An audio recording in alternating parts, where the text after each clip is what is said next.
ఓం గం గణాధిపతయే నమః. ఓం శం ప్రత్యంగిరాయే నమః. ఓం గ్లౌం వారాహే నమః. ఓం హ్రీం సకల సిద్ధ గురుదేవతాభ్యో నమో నమః. శ్రీ శ్రీ శ్రీ అథర్వరాపత్రకాళి ప్రత్యంగిరా పరమేశ్వరి పీఠం కదిరి. Phone number 9490444196. ఈరోజు పీఠము నుంచి మంత్ర సాధకులకు ఉపాసకులకు కొత్తగా మంత్రశాస్త్రము నేర్చుకోవాలని సంకల్పంతో నాకు ఫోన్ చేస్తున్నటువంటి వ్యక్తులకందరికీ కూడా మంత్రశాస్త్రంలోని నిగూఢమైనటువంటి రహస్యాలను మరియు సాధకులు లేదా వ్యక్తులు అడిగేటువంటి ప్రశ్నలకు సమాధానముతో ఈ వీడియో చేయడం జరుగుతూ ఉంది. మంత్రశాస్త్రములో ఈ యొక్క వారాహి ప్రత్యంగిర అమ్మవారి యొక్క ఛానల్ని మీరందరూ చాలా ఆదరిస్తున్నందుకు మీ అందరికీ ధన్యవాదములు మరియు శుభాశీస్సులను తెలియజేస్తూ, మీరు ఈ యొక్క వీడియోని పలువురికి షేర్ చేయడం ద్వారా, కమెంట్ చేయడం ద్వారా, అదేవిధంగా లైక్ చేయడం ద్వారా ఛానల్ యొక్క అభివృద్ధికి, అదేవిధంగా మన సనాతన ధర్మమును, హిందూ ధర్మమును కూడా ముందుకు తీసుకుని వెళ్ళినటువంటి వారిగా అవుతారని మనస్ఫూర్తిగా కోరుతూ, మీరందరూ కూడా ఈ యొక్క వీడియోను చూసి మీ యొక్క సందేహములను నివృత్తి చేసుకుంటారని మనస్ఫూర్తిగా ఆశిస్తూ, ఇక వీడియోలోనికి ముందుకు సాగితే, చాలామంది సాధకులు భక్తులు నాకు అడిగినటువంటి ప్రశ్న, స్వామి కరన్యాసము అన్నటువంటిది అంటే ఏమిటి? మంత్ర దీక్షలో, మంత్ర జపములో, మంత్రానుష్ఠానములో కరన్యాసము యొక్క పాత్ర ఏమిటి? కరన్యాసము చేస్తే కలిగే ఫలితం ఏమిటి? కరన్యాసము చేయకుండా కలిగితే ఫలితం ఏమిటి?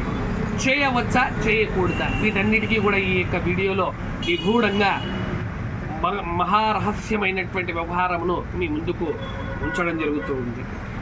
కరము అనగా చేతులు, న్యాసము అనగా ఈ యొక్క చేతుల ద్వారా చేసేటువంటి వ్యవహారమును, క్రియను, తంతును, తాంత్రమును, వీటన్నిటినీ కలిపి కరన్యాసము అనేటువంటి పేరుగా పెద్దలు చెబుతూ ఉన్నారు. ఈ కరన్యాసము చేయడం వల్ల కలిగే ఫలితం ఏమిటి? ఎందుకు చేయాలి? మొదట ఈ ప్రశ్నకు సమాధానం.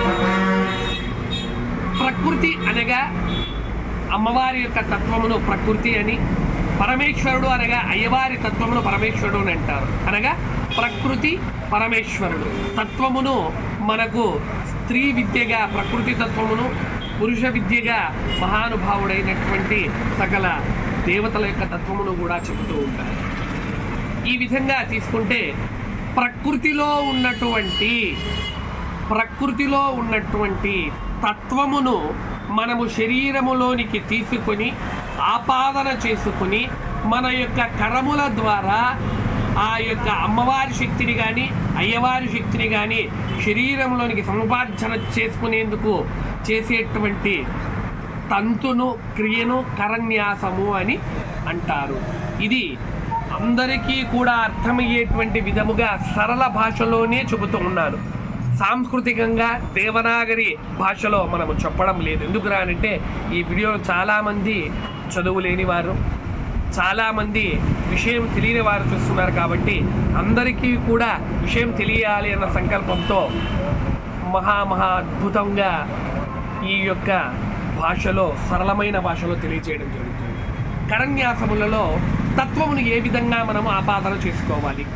మొట్టమొదట అందరూ కూడా న్యాసములు ఏ విధంగా చేస్తారా అంటే, అంగుష్టాభ్యాం నమః, తర్జనీభ్యాం నమః, మధ్యమాభ్యాం నమః, ఈ విధంగా మనము తంతులు బయటకు చేస్తూ ఉంటాం. కానీ ఇలా బయటకు అనేయడం వల్ల ఏమి జరుగుతుందిరా అంటే, శరీరంలో ఉన్నటువంటి శక్తి ఏదైతే ఉందో అది బయటకు వెళ్ళిపోతూ ఉంటుంది. ఇది తప్పండి. మనము తత్వమును, అమ్మవారి కానీ అయ్యవారి కానీ తత్వమును మన శరీరంలోనికి ఆపాదన చేసుకుంటున్నాం. అంటే ఏ విధంగా చేయాలి? అంగుష్టాభ్యాం నమః, తర్జనీభ్యాం నమః, మధ్యమాభ్యాం నమః, అంగుష్టికాభ్యాం నమః, కనిష్ఠికాభ్యాం నమః, హరహ కరతల కరపృష్ఠాభ్యాం నమో నమః. అర్థమైంది కదా? శరీర తత్వమును, బయట ఉన్నటువంటి తత్వమును శరీరంలోనికి ఆపాదన చేసుకుంటున్నాం. ఏమని? ఇలా మన శరీరంలోనికి తీసుకోవాలి, ఇలా శరీరంలోనికి తీసుకోవాలి. ఇంకొకసారి చూపిస్తున్నాను చూడండి. మొట్టమొదట అంగుష్టం కాబట్టి, బ్రొటన వేలు కాబట్టి, ఈ చూపుడు వేలుతో ఇలా శరీరంలోకి వెనక్కి అనుకోవాలి మనలోనికి. అదే మిగిలినటువంటి 4 వేలకు కూడా ఈ బ్రొటన వేలుతో చూపుడు వేలును ఇలా శరీరంలోనికి ఆపాదన చేసుకోవాలి, మధ్య వేలుని ఇలా ఆపాదన చేసుకోవాలి, ఉంగరం వేలుని ఈ విధంగా ఆపాదన చేసుకోవాలి, చిటికిన వేలును ఈ విధంగా ఆపాదన చేసుకొని కరతల కరపృష్టాభ్యాం నమో నమః అంటే ఈ విధంగా తత్వమును లోపలికి ఆపాదన చేసుకోవడం వల్ల ఏమవుతుందిరా అని అంటే బయట ఉన్నటువంటి శక్తి మన శరీరంలోనికి చేరి ఆ బీజాక్షర సంపుటీకరణమైనటువంటి మంత్రములో ఏ కరన్యాసములు చెప్పారో, ఏ కరన్యాసం అనేటువంటిది ఆ యొక్క బీజముగా ఉందో, హ్రీం రూం హ్రైం రౌం ఓం షం షాం ఇలా ఏదైనా కావచ్చండి బీజాక్షరములు, లేదా మంత్రంలో ఉన్నటువంటి అక్షరాలు పదాలు కూడా కరన్యాసములుగా ఉంటాయి. ఇది ఆ యొక్క ఋషిని బట్టి, ఛందస్సును బట్టి, శక్తిని బట్టి, కీలకములను బట్టి ఈ యొక్క వ్యవహారము కరన్యాసం అనేటువంటి చేయబడుతుంది. వీటి గురించి కూడా ఒక సాధకుడు ఒక వీడియో చేయమని చెప్పి మనల్ని అడిగాడు. ఆ యొక్క వీడియో కూడా ఛందస్సు, కీలకము, శక్తి, ఈ యొక్క ఋషి వీటన్నిటిని గురించి నెక్స్ట్ వీడియోలో ఒక వీడియో చేసి దానిని కూడా అందరి ముందుకు తీసుకొని రావడం జరుగుతుంది. ఈ విధంగా కరన్యాసము చేసుకోవడం వలన శక్తి అనేటువంటిది శరీరంలో ఆపాదించబడి దేహమే దేవాలయం, జీవుడే సనాతన ధర్మం అని మనకు శాస్త్రాలు చెబుతూ ఉన్నట్టుగా మన శరీరంలో ఆపాదించబడినటువంటి శక్తి మహాతల్లి సాక్షాత్తు అమ్మవారి అయ్యవారి తత్వముగా ముందుకు చేరి సాధన అనేటువంటిది నిరాటంకముగా నిర్వికల్పముగా ముందుకు జరగడానికి అవకాశం ఉంది. మేము కరన్యాసం చేయలేదు, మా గురువులు మాకు కరన్యాసం చెప్పలేదు. చాలామంది అడిగే ప్రశ్న ఈ వీడియో వచ్చిన తర్వాత, నాయన మీరు ఏ సాంప్రదాయంలో ఉన్నారు? పూర్ణక్రమంలో ఉన్నారా, లేదా కేవలం మంత్రమునే అనుష్ఠానం చేస్తున్నారా, లేదా ఇతరత్రమైనటువంటి వ్యవహారాల్లో ఉన్నారా? అది మీ గురు పరంపరగా వచ్చేటువంటి విషయం మీద ఆధారపడి ఉంటుంది.